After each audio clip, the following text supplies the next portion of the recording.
John Marmo's in the house. Get it.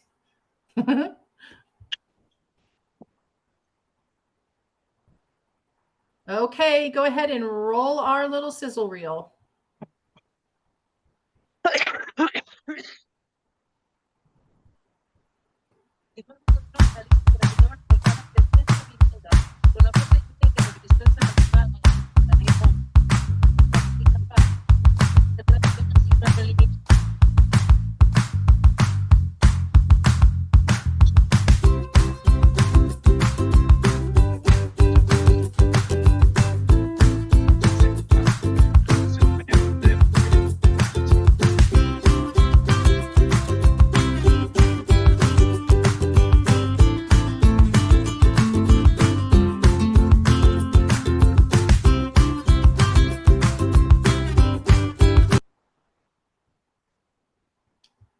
Oh my goodness. Hi, everybody. Oh my God. Look at all these fun people coming. I'm admitting them all. Welcome to our Amazing Women in Exhibition Speaker Series, everybody. I'm so excited to have you guys meet an amazing speaker from Sony. We have Anne Elizabeth Crotty, who is EVP Global Customer Experience. We've got a couple of house cleaning items before I get to my interview. I want to remind you all that I interview her for about 30 minutes, and then I'll open it up to the room. I'm going to work around the room. Don't be surprised when I call on you. You are able to just say hi to Anne Elizabeth. If you have a question for her, just be mindful and keep it short. And we do have a hard stop at 11 a.m. Pacific. And Anne was kind enough to reach out to us from Argentina. So without further ado, I'm going to introduce Sammy Mardowski, who's got a couple of house cleaning items for us. Hi, you guys. Thank you guys so much for joining us today. If you guys are not a member of WE, please sign up. We are going to be kicking off a member-only mystery speaker this coming October, and we would love to see you all there. We are also hosting our upcoming WeChat on August 27th, so please come and join us for that as well. Our sponsor for this month is Butt Kickers, the Garner Company. They are innovating new and upgraded epic devices for sim racing and gaming. It delivers a more immersive experience with more powerful effects than ever before. The original Butt Kicker game 2 has been a customer favorite for years, but they have made it even better. Feel free to reach out directly to Mark Lundy. Unfortunately, he wasn't able to join us today, but he was our sponsor for this upcoming speaker series. Thank you guys, and I hope you enjoy. All righty. Yeah, so Get Tamer Company was supportive of us, which we love. And anybody that's on this call today, we love to have great sponsors to help us, grow our company and support our message. So without further ado, let's go ahead and get into our interview with Anne Elizabeth. And Anne, we're going to have you tell us a little bit about your childhood. Tell us a little bit about where you grew up and what kind of great adventures did you have when you were young? Well, I grew up in Agora, and I am the third generation in exhibition and distribution. So I grew up going to the movies every weekend, loving movies. I'm the oldest in my family. I'm the oldest of 4. So I have 2 sisters and a brother. And I played a lot of sports when I was younger and really just loved being outside, going to the beach, kind of same things I like doing now. Right on. Let's keep going. Okay, so a little bit about, hang on, I just lost the questions. Where'd they go? Okay, when you're not running a fantastic studio, what are some of your hobbies and pastimes? Definitely going to the movies. I love going to the beach. I love going to new restaurants. I love to travel. I am actually in Argentina now for meetings. And I love just hanging out with my family and friends. Yeah, right on. Keep going with the questions. Hang on, where are my questions? Questions just evaporated on top of my thing. Shout. Why did I do this? Oh, my notes. Okay, so there's always a time in our speakers' lives when they were young and they had something that was super important and made a big change in your career and your life. What would that time be like? And what would you say if you had an opportunity to go back and talk to that, Anne Elizabeth? I think I was going to school to become a school teacher, and I interned at my dad's office when he was running United Artists Theaters. And I was like, this is so fun. I need to do this instead. So I really wish I would have done film at school instead of sociology and education. But I feel like sociology helps me now because it's all just people that we're dealing with. So, but I would love to have a film degree as well. Oh, interesting. Okay. Oh my goodness. How would you describe your leadership, and what kind of strategies do you have to keep your team pumped? I think I am very collaborative. I know I see Heidi on the phone. I really like everyone to kind of own what they're doing. I don't like to micromanage. And I really like everyone having an opinion, and we all kind of come together and come up with a great plan. And I think that keeps everyone motivated because no idea is a bad idea. And we kind of workshop a lot, and we talk a lot about things that we see from other companies, things that we see from other industries.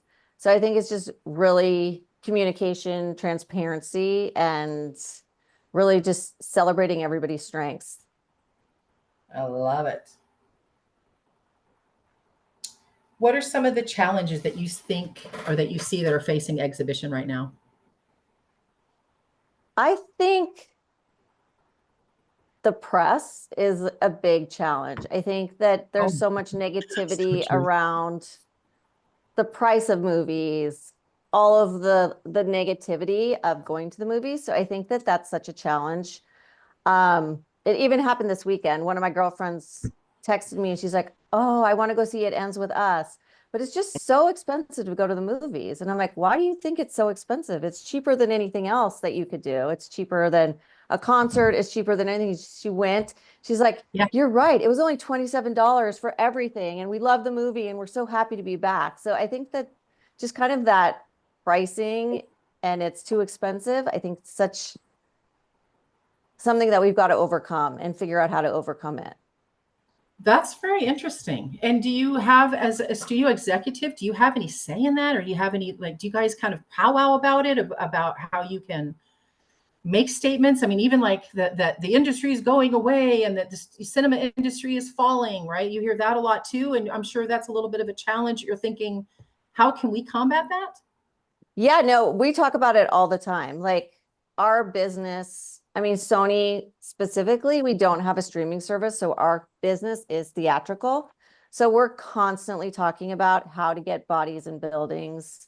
A lot of times we do promotions with our exhibitor partners of extra loyalty points or free popcorns, just trying to get people to see the value and get into the movie theater. So one of the big questions, obviously you guys just purchased a cinema. So how do you see, as a big studio, what are the challenges of you dealing with exhibition? And now we've made this big step. What's Sony doing in this relationship thing between cinema exhibitors and then other stakeholders in this industry? I think what buying an exhibitor really showed is Sony's commitment to theatricality and the theatrical experience. It is a standalone business, so it's business as usual for us. They're standing over here, we're standing in our traditional window. So it's kind of it's interesting. It's all new and we're kind of figuring it out, but it really is a statement, I think, to our belief in the theatrical experience, the theatrical health, and that we think that the industry is going to come back and be stronger than it was. Which I love. I think it was like the shot heard around the world when that came out in the press, right? That was good press that came in. No, it was great press. That's good press. We like that. What is the best piece of advice you have ever received, and how did it shape your career? I think the best thing that, and I say it all the time, Jeff Blake taught us all and taught me specifically, when you get your answer, get out of the room. Don't try to over-explain anything. Take the answer and run. So I think that's kind of something that's really shaped me. Like, get your answer, get what you need, and get out. So something that's really that I always stand by. I like that. That's actually pretty cool. Is there a risk that you've taken in your career that you can think about? A big risk that you've taken? I don't know if I can say I've taken a big risk. I've been so extremely lucky that I've been at Sony my entire career. So Okay. I've been really lucky to be mentored by executives that have moved me through the industry. I think Yeah. it's exciting, but I don't know if I can say I really have a big risk. Well, that leads right to my next question about your career. Let's take us on the journey of where you started at Sony, and how did you evolve into this EVP position that you have now, that is with home theater and with your with this studio work. Yeah, I was still in college because I switched gears. So I started as an assistant for Eileen Lomas when she ran Columbia's Western Division sales. So I was an assistant for her and Kip Smiley. And that was under Pat Natero and Jeff Blake, who were two great mentors for me. And they really mentored me through going through an assistant. I was then working with Corky Lewin and doing non-theatrical sales, which was super interesting and like something I never even knew was a thing, like selling to cruise ships and prisons and buses. Like it's so weird to me and like, but super exciting and really interesting. And then from there, I started working with Corky and Ed Clegg and doing exhibitor relations. And then I've kind of just been in exhibitor relations since then. When Jeff Blake became head of international and domestic, he was worldwide. He kind of brought me into that role. So I started learning a lot about all of the exhibitors globally and being able to meet them and see their challenges. And so that's really been so exciting to me to see the overall picture of exhibition and how many similarities there are, and then also how many cultural differences there are. I'm about to ask you, yeah. So since you are global, do you see like massive differences between the U.S. and Latin America, and then Europe and Asia? Are there pretty big differences? I think the main differences are content and concessions. Oh, Because it's very like content driven of, yes, action. I know this is like such a stereotype, but it really does play to the Asian markets and the Latin American markets. yes. And more of the dramas play to the Europeans. So that kind of thing is definitely interesting in learning that, but also seeing how much it's changed and how a movie like It Ends With Us this weekend was the #1 movie in Brazil. Like, it's just so wild that you would think so US centric that it really does spread and is really, taking off everywhere.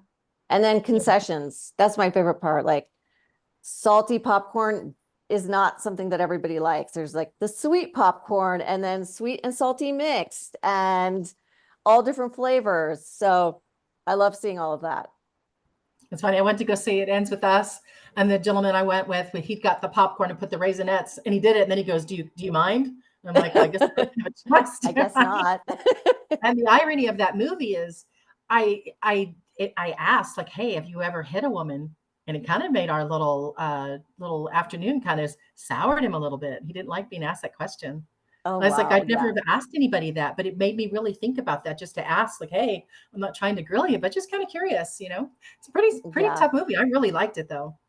It's really well done, I think. I think they handled the topic really well, where it's not so in your face, but it is Yeah, putting that message out there. yeah. What's the most unusual place that you found inspiration for a marketing campaign? Um, I think I really follow a lot of things that makeup brands do. So I really loved like the e.l.f. campaign. I think there's like so many similarities of like launching product all the time and keeping it fresh. And I feel like that's kind of what we do. So just really learning from like all industries around me. I am such a sucker for marketing. So Yeah. I buy into everything. Blake's hair care, I was the first one Right. ordering it, had to have it, have to try it. I am just an absolute sucker for marketing. So I just take inspiration from everything. You know, I was so inspired by her in the movie Simple Favor. I was actually in Dubai with Debbie Christensen from Novo Cinema to go see Uh-huh. that. And I literally went online and bought 7 Tahari suits because I thought she was so badass looking in her suit. That's awesome. I was like, yeah, so I'm the one who's motivated by what I see on screen. Okay, so what are some of the biggest, okay. Yeah, all right, let's see here. What do you think about emerging technologies? Is there anything that's coming out that you think is exceptional that's going to revolutionize the way our industry's going?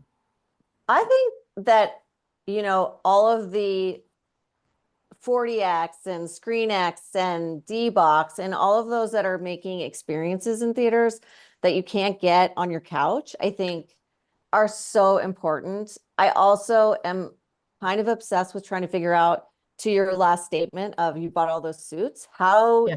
is there something that you can say, I want that suit, and it's ordered and being mailed to you instantly? Yeah, you know, I So talked, trying to remember figure your that mom kind of about stuff that. out. Yeah, I really think because I'm that person, right? Like I see something and I right away am motivated, and I really do. So everybody on this call, let's think about it. Let's put our heads together. I do think that when a consumer sees something on screen at that moment, they're at an all-time high of impulse wanting it. Once they leave the Exactly. cinema, then sister's pregnant, mom got hit by a car, dad's got COVID. Once we're out It's of the out of your cinema, brain. out of your brain. So I definitely think there should be some way for somebody to engage and know to click, push, touch, and get information based on what Some we kind. saw. Because I'm that girl that buys. When I buy 7 suits and they're still in my closet, they're badass. I know there's other just like me that say I want to go to Tahiti or what? No, Bali. When the movie that Trip to Paradise, I was sitting with Yes, Joe Master watching that. I guarantee the two of us would have bought tickets right now if something would have been right there because we're like, that looks like so much fun. Yeah. exactly. Yeah, no, I am a total sucker for all of that as well. If you could design your own perfect cinema experience, what would it look like? Oh my gosh. That's a tough question, right? I know it's so tough. Because there's so many things about cinemas that I just love. I love seeing all the marketing in cinemas. I love seeing all the digital displays in cinemas. I Digital love, signage from I'm not LG. a huge, what's that? It's a digital signage from LG. Little selfish promotion, Little yeah. plug. Exactly. I think it would be the perfect experience for me is getting popcorn and Dr. Pepper and red vines and getting a seat kind of at the top in the middle of a giant screen Yeah, and watching a ton of trailers because I absolutely love trailers. And then just having a great movie experience. I love it. Is there a belief, and then we talked about this in our pre-interview, is there a widely held belief in our industry that you think is off the mark? And I'd love to hear your perspective. I do. I think that women aren't going to the movies is such a thing that is so off the mark. When you see the right content, you see women turning out. You saw it Yeah. on Anyone But You.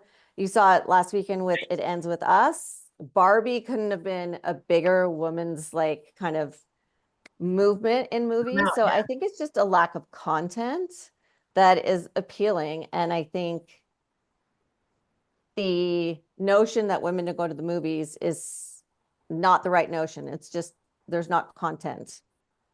I love it. If you were given an unlimited resource to launch a new project, what would it be? I don't know, some kind of women making content kind of collective or engaging and boosting women filmmakers. I think that would be something that I'd really love to get involved in. Well, let's get you more involved with We. I think you could help us Yes. here. We need to have you be an ambassador for us. Okay, so what do you think about the future of cinema? What's your long-term vision for our industry? I think that cinema is here, excuse me, forever. I think we are creatures of needing contact and being around people, and we need that social experience. And I think that cinema brings that, and it brings it in a way to come together, experience something together, but you don't have to know every single person in the theater, but it's just the collective laughing or the collective like gasping. I think that that's so powerful. And I think in a world that's more and more digital and people are so connected to their phones and like doing their own thing, I think that movie communal experience, I think will never go away and can't go away. I love, love, love to sit in a movie where there's laughter. And there's been a couple movies that Game Night was one of them with Jason Bateman. And oh my God, I laughed so hard we had to go back and see it again. Yeah. So funny. And recently I saw Twisters and I loved the audience reaction. So great. So fun. And then Deadpool was so fun with all of the cameos and everything. That was such a fun experience. I'd like to see that. Okay, so now we're going to go these are some lighter fun questions. We'll kind of do the rapid fire. All right, so if you could take 3 people to an epic dinner party, dead or alive, who would you take and why? Let's see. This is so hard because there's so many people I would love. Trying to think. I would really love to have my grandfather, who was the first one in our family to be in the industry. Just because he was so funny and just such a personable person. And then I think, oh my gosh, this is so hard. This will sound weird, but Jimmy Buffett, because I think he's just so full of life and positivity. And I think he had a very interesting and fun life. And then I'm trying to think of who else. I think maybe Sandra Bullock. I don't know why. I really love her. And I think she's just so interesting and she's not so out in the public, but I think she just seems like such a cool person. I love it. I think she's cool. All right. What is the quirkiest thing about you? I don't know. Maybe that I'm very hyper and I don't know that people ever see that side of me. I mean, I know my team sees that side of me and that I can get really excited about things and talk super, super fast and not really make sense to anybody but myself and then kind of figure it out. I think that's probably would be it. Yes. Okay. Do you have a favorite quote or mantra that you live by?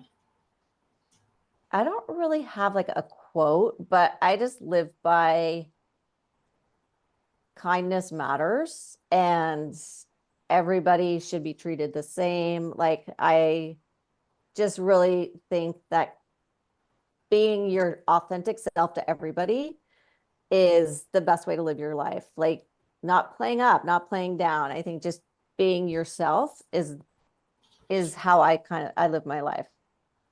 I think I see that in you. I love it. Okay, if you could time travel to any era, where would you go?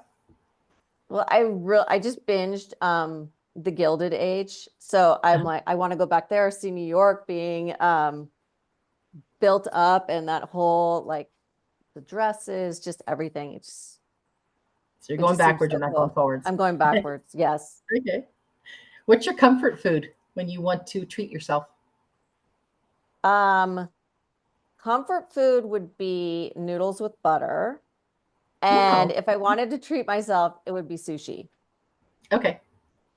So what do you do when you want to chill out at the end of the day when you've had a hard day at work? I like to come home from work and my husband and I will go on a walk and kind of like debrief on our days. And then when we get home and have dinner, we can talk about other things. We don't have to like rant and rave about any of the annoyances in our day. So we kind of get it all out of our system and get some fresh air at the same time. What does your husband do? He owns a personal training company. Okay.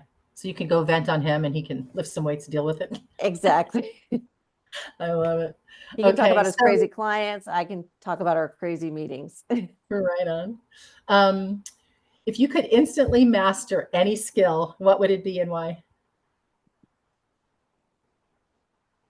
I think it would be comedy. Like, I think comedians are so awesome, and I love watching comedy shows. And I think like their personality and putting it out there and never having like any kind of like uncomfortableness in their way, like just being able to get up there and talk and be funny. I would love that. Oh, that's cool. Do you watch the roast at all, like the Tom Brady roast on Netflix? I didn't watch that because I feel like sometimes it gets a little mean, and I like to like more nice comedy, I guess. It was pretty mean, but it was funny. Yeah. Okay, do you have a memorable story from your journey with cinema that you would be willing to share? Something that really has been impactful for you? Yeah, I think this is like the favorite thing that's happened to me during when Spider-Man No Way Home came out. I went to the AMC Century City with Amy Pascal, Kevin Feige, Tobey Maguire, and Andrew Garfield. Oh, And wow. so walking in when all three Spider-Men come on screen and everyone starts screaming and cheering, it was Yeah. one of the coolest moments. Like, it was so amazing. Like, Andrew was tearing up, Amy and Kevin were Oh, freaking out. Like, it was just such a memory and such a moment. And it was, kind of at the tail end of COVID, and yeah. the theater was absolutely packed, and it just felt like getting back to normal, but also just kind of a cool cultural moment. Oh, I bet that sounds awesome. Okay, if you could pick one song as your theme song, what would it be? This is an impossible question for me because I am so bad with music and songs and the names of songs. So I don't Couldn't think even of one. know. I couldn't even think of one. But So I it wouldn't be love any music. I Taylor love Swift all song. genres of music. Okay, if you could swap lives with a fictional character, who would it be? Mm.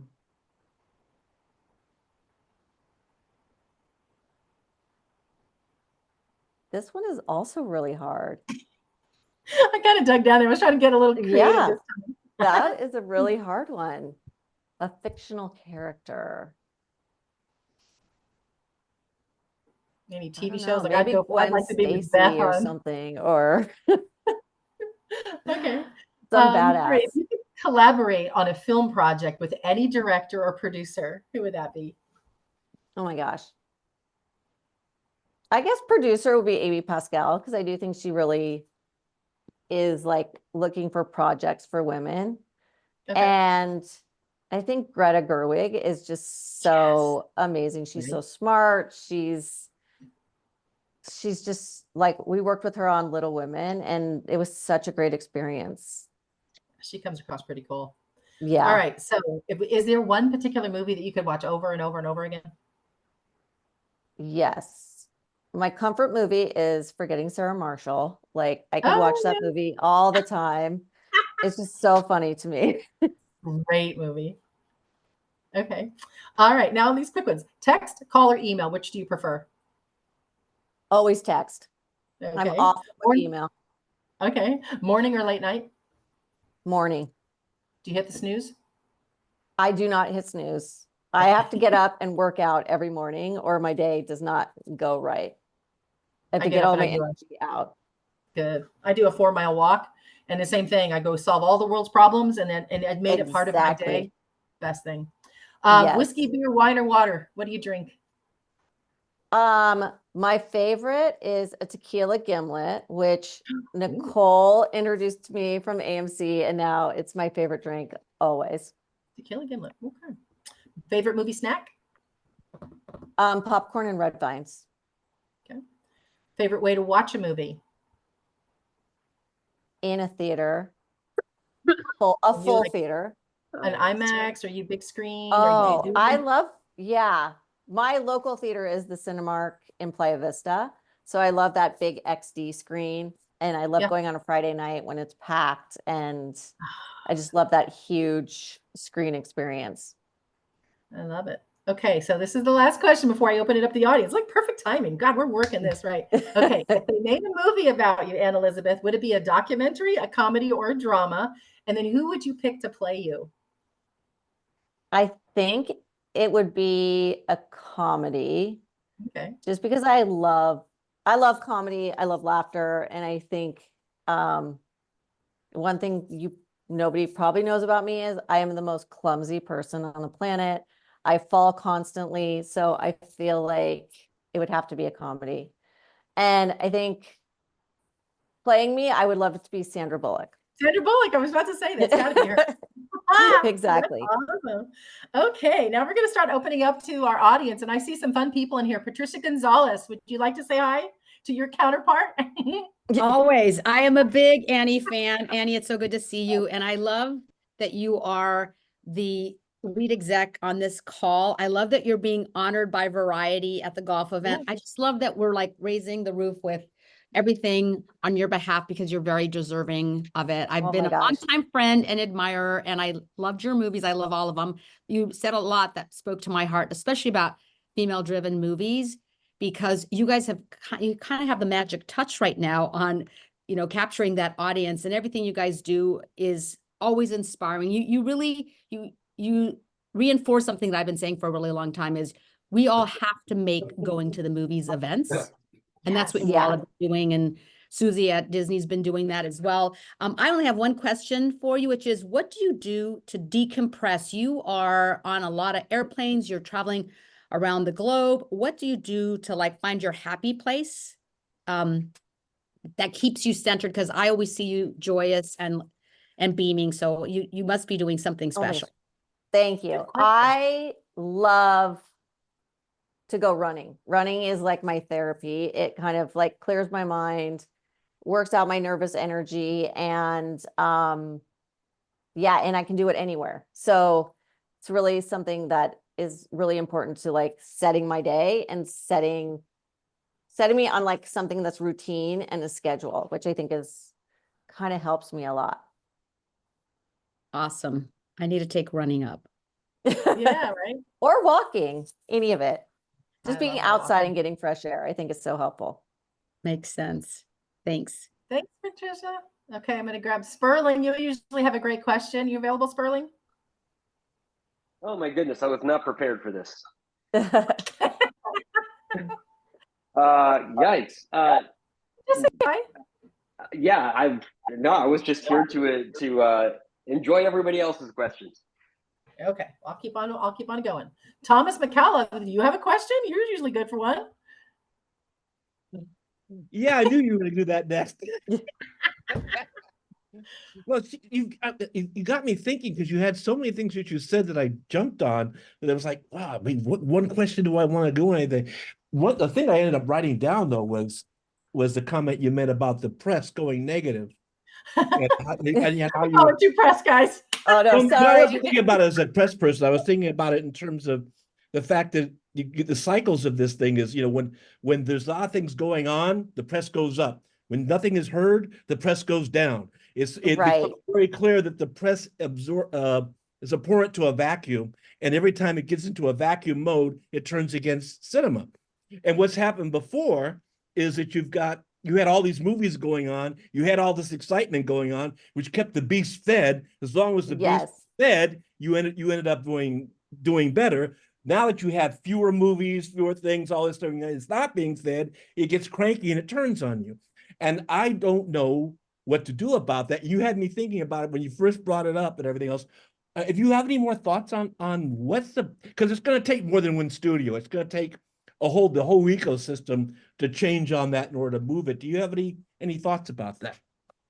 I mean, I think that the success that we're all seeing, I mean, Disney has been on a crazy roll with their movies. And I think getting people back into the theaters and back into the experience, I think will help change the story for sure. Because as more and more people are going, having a good experience, realizing it's not as expensive as they thought it was, I think that will help change the narrative. And I think it's something that all of us should be working on, because I think so much is what people are hearing socially. And if we can change those conversations, I think it changes the story and changes the impression of what we're all trying to fight against and get people back into those theaters. I think you're right. Thank you. Thank you. Thank you. I have a good follow-up for that, Thomas, you mentioned that there are fewer movies being made. So my question really is that going to remain the same? And do you see maybe Hollywood studios, maybe even Sony, making more movies like It Ends With Us, where it doesn't cost $400 million to make the movie, but maybe a nice, modest $30-40 million movie that happens to make $120 million in theaters? Right. I mean, I know, just speaking from the Sony perspective, we have so much stuff in production right now. I think once the strike ended, we put so much into production. So I think, yes, there will be a lot more content coming.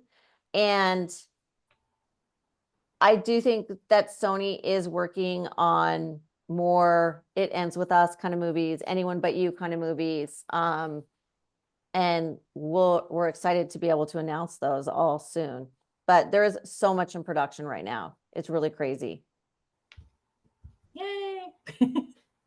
All right. Mary, you said you had a question? I do. Okay. Since you work for a movie studio and you get the inside scoop, how does that influence your taste in film and movies? Ooh. I feel like it just drives me to see more movies because I hear about movies, and being a consumer, like I buy into the marketing. So I think being in the industry just makes me more excited to go to movies. Like I come out of CinemaCon and I'm so excited about everything I see. So I really am just like a true consumer of content and going to the movies. Wonderful. Thank you. I love it. Amy Motter, do you have a question? Would you like to say hi? Sure. This first, thank you so much for coming and giving us a presentation. My thing sort of jumps on to, or my question is this, it's like the hamster wheel where movie theaters, and I'm a vendor, so movie theaters are saying there's no product. And then studios are saying that there is product that's coming out down the line, but movie theaters are closing, right? Because they can't sustain, what they have. And they're trying to be creative by bringing in alternative forms of, closing like some theaters, screens down to have FEC stuff, so having like axe throwing and having bumper cars and all this stuff, just trying to survive. And it just seems like it just kind of is a hamster wheel of how do they stay in business long enough for the stuff that is in production to come out? Because I feel like, people are kind of just slowly dying, on the wayside. So that's my question is, when will stuff come out where they can feel a little bit more confident? But then the second part is they already are trying to, diversify or die, right? Like, so they're trying to figure out ways to just keep making money. Yeah, it's such a hard question, but I do know the end of this year, the content is really there. I mean, there's so many big titles coming. Every studio has some big titles coming. So I feel like we're getting towards the tail end of all of this. There's so many movies at Thanksgiving and at Christmas and this fall. So I do feel like it's kind of coming to an end and getting back into a normal rhythm. And I mean, I think it's a question everybody's talking about is how do we keep everybody healthy and keep bodies in buildings? And it's something that we talk about constantly and how to really drive movie going. Cool. Thanks, Amy. I don't know if that fully answered you, but. Hey, well, and I would also say, like kind of chiming in on, I think anything new coming out is being appreciated. And that is, like Anyone But You brought up the two titles and, It Ends With Us. I mean, I saw it yesterday. It's like you can see that people, and it was very full in the movie theater I was in at a 12:45 showing. And so people are there, they want to see things, and it doesn't always have to be a Deadpool or, / Wolverine. It doesn't have to be anything like that. I mean, people just enjoy going. They just want to Yeah. have stuff there. I feel like it kind of, the pandemic sort of burned out the, let's watch The Breakfast Club or, movies from the 80s, people kind of saw, did that. But I just see that there is a need / want for the consumer just to have something, to show. Yeah. And it's definitely, we are working on so much content and, finding content that speaks to an audience and really galvanizing that segment of the audience to really like start spreading the word of mouth, which I think is something that really happened on It Ends With Us. Like we had the book readers who really loved it. And then that just really spread the word of mouth of how good the movie is. And so, yeah, I think, content is king. Thank I love you. it. Okay, who did I just have? Barbara, who did I just have? Barbara Ross, would you like to say hi? You had a question, Barbara. Where'd she go? Is she not going to hop on? Huh? I'm here. Which, Okay. sorry, yes, I did have a couple of comments. I'm always interested in distribution because, I'm a writer and I'm just starting to getting into the field, and I have a couple of projects that are probably going to go into production soon. But there's a person I follow on LinkedIn, Michael Stephen Robbins, and he's always talking about distribution, but more in the respect of a independent film producers. And they make it seem like you have to choose your own, rather than working with a studio where they kind of decide and manage your distribution for you. So I guess the question is, what's your criteria? And is that part of how you choose a film to be produced?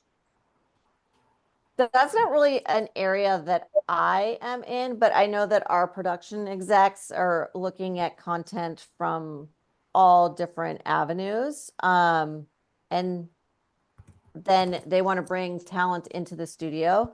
But really when it gets to our side of the business, the movie's made and we're just getting it out and marketing it to the general population to get everyone to come to the movies. So I don't really have a good answer for you because it's not really my area. But I do know content, everyone's looking for content. So that Yep. kind of brings me to my other comment is, my husband and I, we go to movies every week because I'm just dedicated, probably like you are. I'm a writer. And all these low budget films, they're just not that entertaining. It's all I can do to keep his butt in the seat, so that I can enjoy popcorn and red vines. But it seems like it's obvious that the blockbusters do such a better job of filling the seats. And who's making those decisions? I think like the heads of the studios who are bringing in the projects, and then it's just really the marketing department and our teams really promoting it and really getting, the previews out and the publicity and the whole marketing machine coming together really is what gets people excited about movies and gets people to buy the ticket. Right. Usually it's the trailer, which the trailers are made up of, the fun and games part of a movie. But when you get in there and you see that it's actually a low budget film, and there's only, 15 people there watching it, it does kind of take away from the experience. Yeah. And I think that has a lot to do with why the theaters are closing, which kind of goes back to my point. Who's making the decision? The budget can't be the sole reason for producing a movie. People have to like it. For sure. All right, let's keep on going. Let's get Pam Rednall, please. Pam, are you available? I am. Okay. Hi, everybody. And right along with what everybody's saying, I'm so loving this conversation because I think we're all like in this together and we're all like, yes, yes, yes, exactly. You sort of answered my question, but I feel like it's such a challenge trying to decide which projects move forward, balancing that finance versus creative, right? Because we're constantly being told like lower your budget, but keep all of your A-list actors and keep, we're like, I mean, that's such a fine line. We want to keep the audiences engaged and loving it and make it easy to promote and market. Do you have any suggestions for keeping that in mind while working towards, getting these projects out there? I mean, I feel like it's so hard. I mean, it's something that we're all talking about every day. But it seems like, getting talent that's on social and wants to work and be out there, that really seems like a winning kind of strategy of like engaged talent.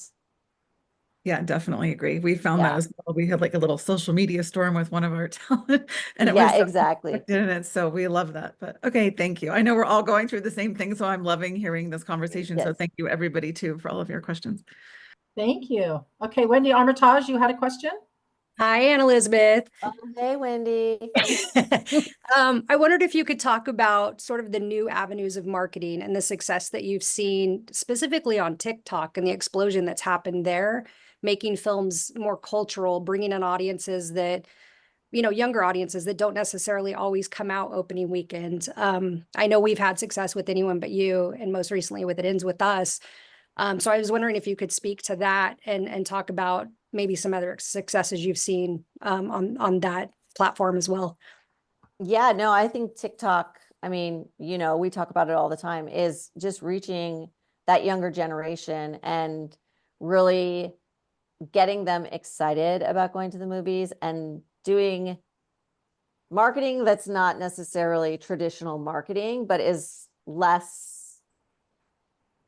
marketing department led and more influencer led and less selly, more fun. So I think that's really what works. And I mean, on Anyone But You, the unwritten song like just took off and people, just wanting to do their own videos and be a part of that, I think is really what TikTok is really bringing to us. And it's just such a fun platform. And I think it speaks to that younger generation. Are there things that from the exhibition side that could also glom onto that? Like, is there a connection from the studio to the exhibition and sort of passing the baton back and forth when it comes to something like Anyone But You, where the audience really took off and caught fire? Are there things that you could like advise people on or talk to from that standpoint?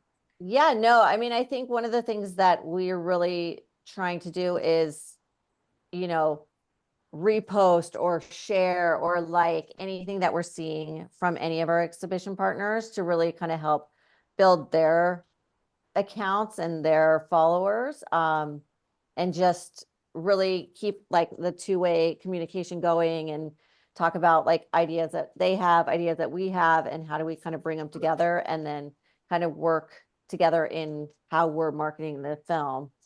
I think we've seen a lot of success with that. And Heidi, who's on the call, is really chasing that all the time and really working with all of our exhibitor partners to come up with fun ideas that fit the theme of the movie and fit the theme of going to movies. So it's just such a strong platform. Thank you. All right. Okay, Haley Spicer, you had some questions. Hi, Anne Elizabeth. Hi, how are you? Good. How are you? Hello, everybody. Good. Wendy, that was a really good question. I really like that. Got me thinking. So we're starting our little social media campaign for our indie film that we recently did. And so that was a good question on like TikTok and social media. That's kind of like the same area that we're in right now, is like focusing on like our up and coming talent and like doing TikToks and like, getting the younger generation involved and stuff. So yeah, I just wanted to come on that before I go into my question. But yes. Is there any like women-driven films that are upcoming in the, in Sony, or any programs that y'all are doing? Anything like that? I think there are some titles that haven't been announced yet, so I can't really lean too much into them, but it is definitely something that we are working on. And we had so much success with It Ends With Us, with Colleen Hoover, with Blake Lively, and just getting women out into the movies. So yes, definitely more of that. Cool, thank you. Excellent. Sandy, how about you? We haven't talked to you in a while.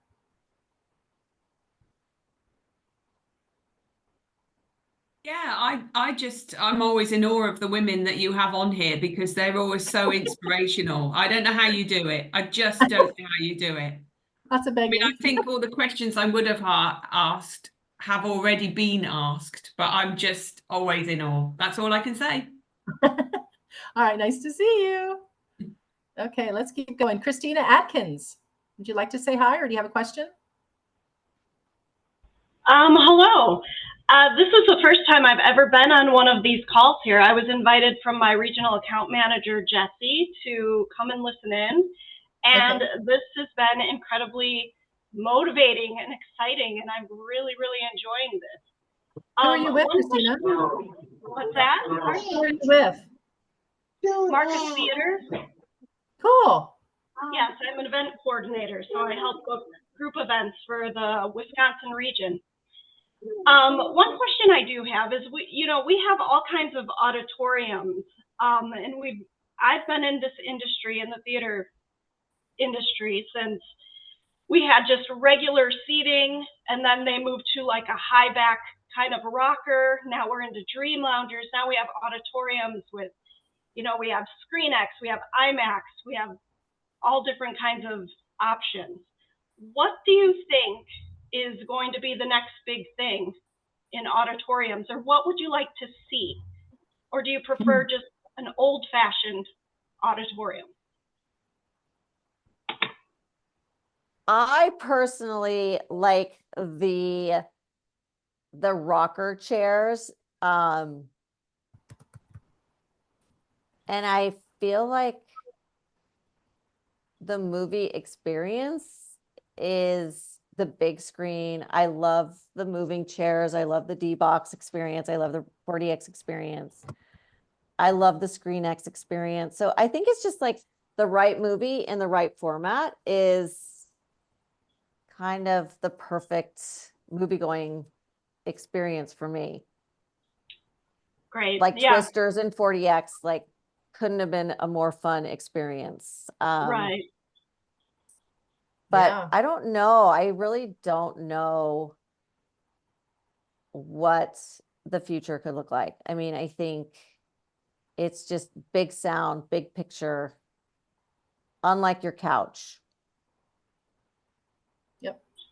Yep. All right, we've got just a few more minutes. I'm going to work through. Lauren Knight, you had a question about theatrical windows. Why don't you hop on? Hi, thank you so much. This is my first time joining one of these. I just had a question. Do you think the shortening of theatrical windows is here to stay? Obviously, Sony has proven that they're committed to theatrical runs and letting a movie breathe, but other studios don't seem to be willing to let a movie find its audience before it goes to, like PVOD or something like that. So what are your thoughts on shortening theatrical windows, and do you think that that is here to stay? Thank you. I mean, I can only really speak from the Sony perspective, and we do believe in the theatrical windows.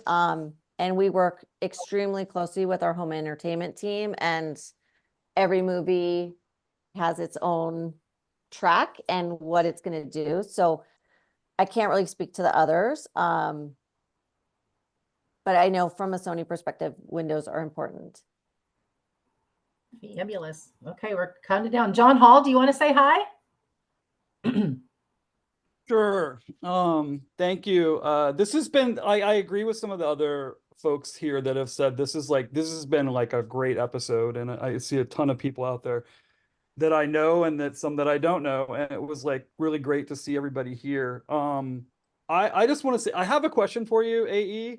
But I also, like, because I'm originally from the marketing side, like so many of you guys, I want to do a little bit of shameless self-promotion in working with other females in the industry. So like definitely looking at this crowd, you know, the distribution and especially the marketing side, there's a lot of female representation. There's a lot of presence of females, you know, up and down the chain of command, including executives like yourself, AE. But like I personally am working on a couple of movies. Some of the filmmakers are with us here today. My partner Pam and I are producing 2 movies.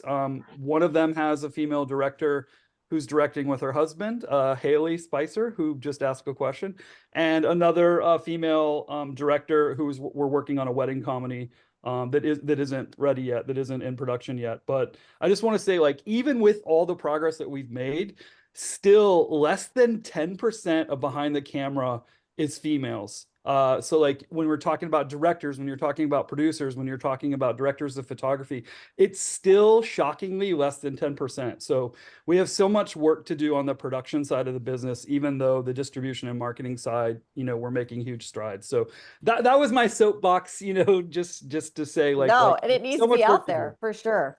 Yeah, There and is then so my much work question to is a little bit more hyper specific, because one of the things I do now that I'm on my own and work on indie films is a lot of people call me for like marketing advice, and so many filmmakers, so many indie filmmakers say, how, you know, what are we going to do with our standee? How are we going to get a standee? And it's like, I know standees have, I don't know if they've become bigger and better and kind of more precious, or, you know, like, just talk a little bit about, like, when you're talking to a filmmaker on my side, it's hard to kind of calm their expectations of whether they're going to get a standee or not. Right. But kind of talk through like what goes into that creation, that dialogue, that, you know, strategy.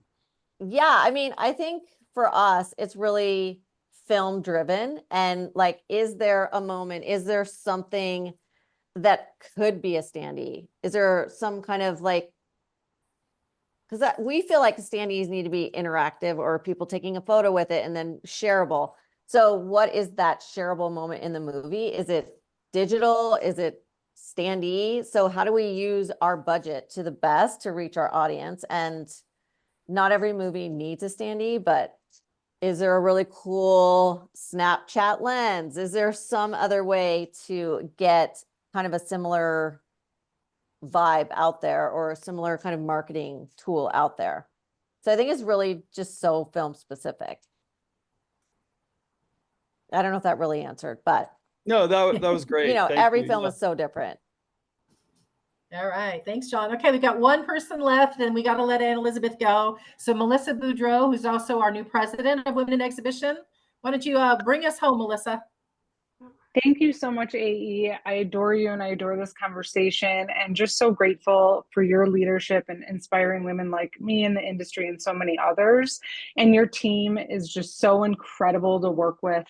I know you know that, but I just wanted to let you know that we appreciate you and your team so much. The creative ideas that we get to work on together, it's really fantastic. So we only have 2 minutes. So if you can answer this in 30 seconds, maybe you can, but any exciting new marketing stuff that you all see on the horizon? Everyone's talking about AI and all that stuff, but anything that you all are excited about? I don't know. I feel like it's all kind of living in the digital space, and what with all of the digital platforms, like what else can we do with them? How else can we reach audiences? And I feel like that's the new, and how do we keep reinventing it for each film and not making it feel the same. So I feel like that's kind of where we're kind of going, and like trying to think of different ways of using those platforms. Super helpful. Thank you so much. Thank you everyone so much for joining. Let's give AE a round of applause. Appreciate you so much. If you're not a member of Women in Exhibition, please join us. We have a very special series coming up here, but this was very special. So thank you, AE. Thank you everyone for joining. Have a wonderful rest of your day. Take care. Thanks everyone. Great to see you. Thank you so much. I see the little clapping. All right. Bye, AE. Thank you so much. Bye. Thank you. Bye, Thank you for joining. Bye, everyone. Thank you so much. Melissa, wasn't that awesome?